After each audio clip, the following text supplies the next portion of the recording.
Kyagulanyi Ssentamu Robert aka Bobiwine'S powerful message he sent to young Ugandans 4 years ago. Dear young women and men of Uganda, today our country marks its 55th independence anniversary.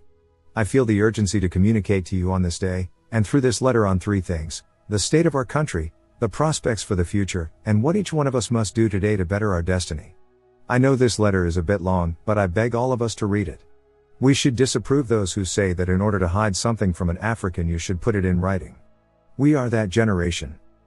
The grandchildren of the independence generation and the grandparents of the future generations. We must within ourselves find solutions, since our leaders don't seem to care for the next generation but instead care for the next general election. We are the country, we are the future, we are the change we badly need. We are the youngest population in the world, we stand a chance. We are the leaders of the future and the future is today. If we only come together we can change our destiny. These are some of the lyrics from my song called Uganda, featuring Nubian Lee. Firstly, I commend all of you for the zeal you show each day for a better country. Every day, wherever I go, whenever I read your social media engagements, whenever I tune into the radio and TV, I see a generation which is passionate about their country. I see young men and women who are tired and fed up of a country which does not work for them and a system which is disconnected from their daily realities. The reason why I am writing to you today is because on an almost daily basis, these same young people, who unanimously agree that there is a problem, also ask me the question, what can we do? The state giving up is real. Many have resigned to fate. Now, in 1962, exactly 55 years ago, the colonialists handed over this country to our grandparents. As we all know, as they left, they handed over a country which worked. Infrastructure was in place, having been built by the British Mulago Hospital, Makerere University, roads, schools, power generating plants, etc. Institutions of government function, the public service, the police force, public transport, agriculture, etc. Merit was rewarded, mediocrity was shunned. If you worked hard you were rewarded. The colonial government gave scholarships to intelligent young people to study here, or sent them abroad to further their education and help build the nation upon return, without need to pay any bribe or to go through a big father. Many of us have watched the short video titled Africa's Largest Airport Opened in reference to Entebbe Airport when it was first opened. Professor Olika Onyango best describes what our country was like at the time in his book Ghosts and the Law. The country was thus still in an age of innocence. Newspapers of the time paint a picture of some kind of tropical paradise, of course with the nickname Pearl of Africa. One could travel from Jinja to Kampala in 1 hour straight without meeting a pothole, and all traffic lights in Kampala, which were many more than they are today, worked. The railway network could take you virtually around the whole country. Cinemas existed not only in the capital but in major regional towns. Although education had not been universalized via UP, a student from a rural school in Uganda could favorably compete with a student from the city. It seemed like a time of order and tranquil governance, a time of social stability and economic prosperity. Those who got a copy of the Uganda Argus of October 9, 1962, reproduced by the New Vision last week, must have read that education took 27% of the national budget because the government at the time understood that quality education was a precursor to national development and improving the living standards of the people. They did all this, operating with a meager budget, nothing compared to our present even when the value adjusted to the present. Therefore, when our forefathers agitated for independence before and in 1962, their problem was not poor service delivery or a failed system. They were simply agitating for self-governance.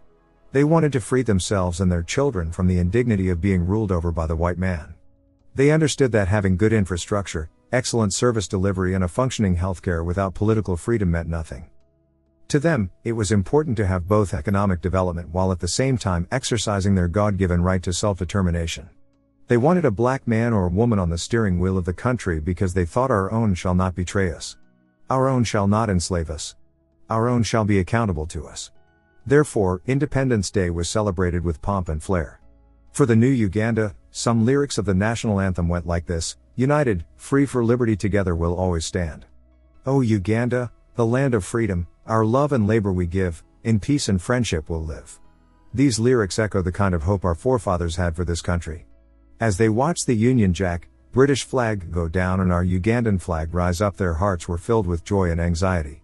They visioned a better future for their children and their grandchildren, which is our generation. They could never imagine that anyone, let alone their own black men, would ever step on and undermine the sweat, labor and in some cases blood, which they expended to create the nation of Uganda. We all know what has happened to our country for the past 55 years.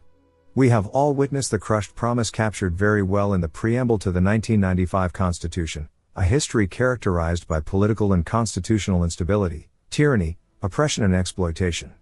The shattered hope. In 2017, it is not yet uhuru. True independence still eludes us. The good which the colonialists left has long been destroyed, and the freedom which our forefathers struggled to give us only remains in song. It is shameful, a serious indictment on our leaders, that many Africans, many Ugandans would rather have the colonialist rule over them than have one of their own who disrespects them in every way. Yes, some progress has been made, but as if we live under a spell, there have always been people in these 55 years who are enemies of progress. They work so hard to destroy the little we have achieved, and throughout our history, we have oftentimes had to start afresh. Mothers die in childbirth, unemployment is everyone's, the healthcare system is sick, corruption is the headline, the national debt has already placed a charge on our unborn children and grandchildren. The economic models are just irrelevant for the present times. I watch with misery thousands of young Ugandans who struggle to get onto that plane to go and give their labor abroad, many times in great suffering. We have seen stories of young girls who go to find a job only to be turned into sex slaves and sometimes tortured to death. We all know that doctor or nurse who had to leave Uganda for greener pastures, even in other African countries. Although they would love to remain here and serve their people who are in great need, the system doesn't appreciate their services. Poverty is appalling. Only last month, Uganda Bureau of Statistics, UBOS, a government agency, announced that 10 million Ugandans now live in poverty, and the numbers have not been reducing but increasing. 3.4 million of our people have slipped into poverty since 2012. Our GDP growth stands at a mere 3.9%. As the gun reigns supreme, those who hold it, our brothers and sisters in the forces, are equally hit hard, and sometimes harder, by these same unfortunate conditions. 30 has become the new 18. Previously, young people were able to stand on their own at 18 years of age. Today, majority can hardly find their feet until about 30 or more. Even then, most are glad to be underemployed, and only very few are able to find befitting employment. The education system is dead. The curriculum is not relevant to the needs of this generation. Only last week, a World Bank development report, published in the Daily Monitor, revealed that at least 80% of pupils in primary 2 in Uganda cannot perform a 2-digit subtraction, and 61% cannot read a single word of a short sentence. Uganda, according to the report, is the second country in the whole world with pupils who cannot count. Yet these children every day sing. We young women and men of Uganda are marching along the path of education, singing and dancing with joy together, uniting for a better Uganda. We are the pillars of tomorrow's Uganda. Let us rise now, embrace true knowledge, yielding discipline, resourcefulness to rebuild a great, great pearl. Empty words. Many studying on a hungry stomach, under trees, and in most cases being taught by equally hungry teachers. This is the country in which our children are born in. Apart from very few, many of us understand the struggles our parents or guardians have gone through to raise us in this country. And indeed, we each understand the struggles we go through every day to afford a decent life in Mother Uganda. Individuals and families are working so hard, but the returns are too low. The phrase "times are hard" used to be seasonal, but it is now a daily for most of our people. January to December, times are hard. Constitutionalism and then the rule of law remains an aspiration. We are constantly reminded that power originates from and is sustained through the gun. We, the people, cannot express ourselves freely. We cannot assemble freely. Political leaders who oppose the status quo cannot move freely in their country. This is not yet uhuru. This is not the freedom our fathers bestowed upon us. I can go on, but we must not just lament. I have delved into the history and the present to try and put things into context. But I know that we all understand what is at stake. I just want each one of us to ask the one fundamental question: what went wrong? We well know that many African countries started with Uganda, some starting on an even worse footing than us, but now more than double us in terms of GDP growth, and their people live in tranquility, dignity and freedom. The answer, and indeed the only difference between countries which have seen the fruits of independence and those which have not, lies in only one word: leadership. How a country is governed determines if it will succeed. Patriotic, selfless, courageous and competent leaders who put their country first, made progress for their people. And the opposite is true. As Proverbs 29:2 says, when the righteous reign, people rejoice. But when the wicked rule, people groan. My message to you young Ugandans is this: the responsibility to build or fail your country lies completely with you. As Frantz Fanon says, each generation must discover its mission, fulfill it, or betray it. John F. Kennedy also said, ask not what your country can do for you. Ask what you can do for your country. Can we therefore stop lamenting only and think about what we can individually and collectively do to redeem this country and set it on a path to true independence? Can each one of us ask this noble question: what kind of country do I want my child to grow in? What can I do to create that country? As a generation, what shall we be remembered for? For looking on while our country went to the dogs, or for standing up for what we believed was right? Some of us continue to support a system and politicians who we know are not working for us. We align ourselves with leaders who only use us to get into positions of leadership only to forget us and return to us in the next election. All over the continent of Africa, we have seen wars and conflicts spearheaded by young people. Who are they working for? Some greedy, power-hungry maniacs who are not bothered at all about them but about themselves and their own children. Like the proverbial grasshoppers which fight amongst themselves in a bottle, we often forget what the real problem is and turn against each other for petty reasons.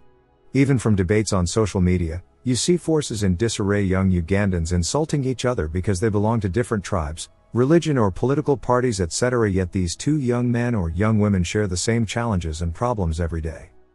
They are both unemployed, they both struggle to put food on the table, they both struggle to raise some little money to help parents or guardians who brought them up, and when they fall sick, both have to be admitted in some dilapidated hospital. Rather than fight amongst ourselves and seek the attention and small favors from people whose cause we do not belong to, rather than continue to be used to fight other people's wars, let us envision the kind of Uganda we want, and embark on building it. We must never forget that about 4 decades ago, young people in Uganda faced similar dilemmas that we face today. They had a choice to make. They refused to sit down and fold their hands and watch as the country went to the dogs. We are once again at that point. Our generation does not have to resort to violence because, as we have seen, violence begets violence and the cycle never ends. But we can do something to refocus the direction of our country. Young people ended apartheid, young people marched against slavery, and yes, young people fought for Africa's independence. We should remember that there are some generations in this country which have been bypassed, which have not played any contribution to the development of this country. If we do not make a conscious decision today, we may become one of them. The Obote, Kiwanuka generation fought for independence, the Museveni generation fought against instability rising out of bad politics. There is a generation which came after people who are presently in their late 40s and 50s. That generation did not play a decisive role. They are approaching the evening of their years, and those who I speak with regret the missed opportunity to substantially contribute to this nation's development. They were told that they were leaders of tomorrow. They waited for that tomorrow, and it never came. Remember this: we shall not be young forever, not even much longer. The statistics are clear. They are on our side. The median age of Uganda is 15. More than 77% of the people are below 30 years of age, and over 80% below 35 years of age. The average age of our cabinet ministers is about 65, and the young people continue to be sidelined. Rather than demand for and take their place in shaping their country, the majority continue to beg for handouts from the minority, turning themselves into subjects of patronage. Out of the many intelligent, young Ugandans with great potential, it is the likes of Honorable Evelyn Anite and Honorable Ronald Kibule who get appointed become ministers to represent this generation. This should and must bother us. It saddens me that our leaders are always on the plane visiting countries which, with even fewer resources and less opportunities, have been able to work for their people and make great strides. And yet, they return here to superintend over this mess. Let me also speak to you, young people who live in some bit of comfort which has made you complacent. Some of us are luckier than the majority in this country. We are doctors, lawyers, musicians, bankers, insurers, IT specialists, economists, engineers, etc. We often feel comfortable, and because we can afford some basics of life, we have become depoliticized. The temporary comfort has blinded us to the bigger picture and to the problems of our country. Our silence in the face of injustice is loud. Our inaction is costly. Many of us do not even vote. By so doing, we do not only betray our generation and country, but the effects of a badly run country will soon catch up with us. Assuming you were driving up country and you are involved in an accident and there is no ambulance or there is no blood in the nearby hospital, if there is one, all of a sudden your disinterest becomes costly. If you're a lawyer and the country's constitution is constantly undermined, sooner than later you may have no job. Therefore, the struggle for a better country must involve all of us, men and women, young and old, from rural and urban areas, educated and not educated, all of us. Our country is endowed with enormous natural and human resources. There is no aspiration we cannot achieve, no height we cannot reach, no obstacle we cannot overcome. Let us unite, determined and purpose to take the long tiresome journey to make this country better. We must build a country which works for everyone. Where merit is rewarded.